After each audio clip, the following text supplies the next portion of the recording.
একটি মজার গল্প। একদা দূর গ্রামের ধারে এক গাধা থাকতো। গাধাটা ছিল একটু বোকাশোকা, তবে খুবই পরিশ্রমী। সে গ্রামের এক ব্যবসায়ীর বোঝা বহন করত। ব্যবসায়ী চিনি কিনে গাধার পিঠে চাপিয়ে নিয়ে যেত, আর সেই চিনি দূরের বাজারে বিক্রি করত। একদিন সকালে ব্যবসায়ী গাধার পিঠে চিনির বড় বড় বস্তা বেঁধে দিল। গাধার পিঠে তখন ভারী বোঝা, হাঁটতে যেন খুবই কষ্ট হচ্ছিল। হাঁটতে হাঁটতে তারা একটা নদীর ধারে এলো। গাধার খুব পিপাসা পেয়েছিল, তাই সে একটু পানি পাওয়ার জন্য নদীর ধারে নামলো। কিন্তু নামতে গিয়ে হঠাৎ সে পিছলে গিয়ে ধপাং করে নদীতে পড়ে গেল। মজার ব্যাপার হলো, নদীর পানিতে ভিজে গিয়ে চিনি গলে গিয়ে বোঝাটা একেবারে হালকা হয়ে গেল।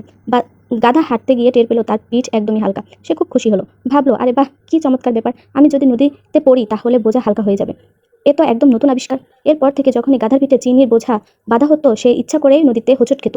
পানিতে পড়লেই চিনি গলে যেত আর বোঝা হয়ে যেত হালকা। গাধা মনের ভেতর খুশিতে নাচতে থাকলো।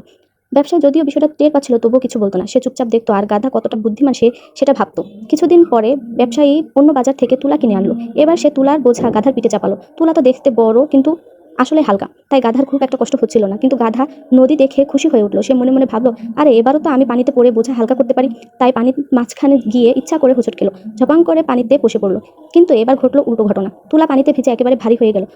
যতই সে উঠে দাঁড়াতে চাইলো, বোঝা ততই ভারী হয়ে যাচ্ছিল। তার পিঠে বোঝা যেন পাহাড়ের মতো হয়ে গেল। গাধা খুব কষ্ট পেল।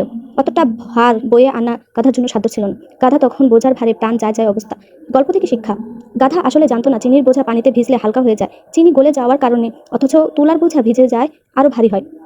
আমরা মানুষেরা অনেক ক্ষেত্রে ওই গাধার মতো ভুল করি। কখনো অহংকার কিংবা কখনো লোভের বশবর্তী হয়ে এমন কাজ করতে যায় যার কোনো বাস্তব ভিত্তি নেই।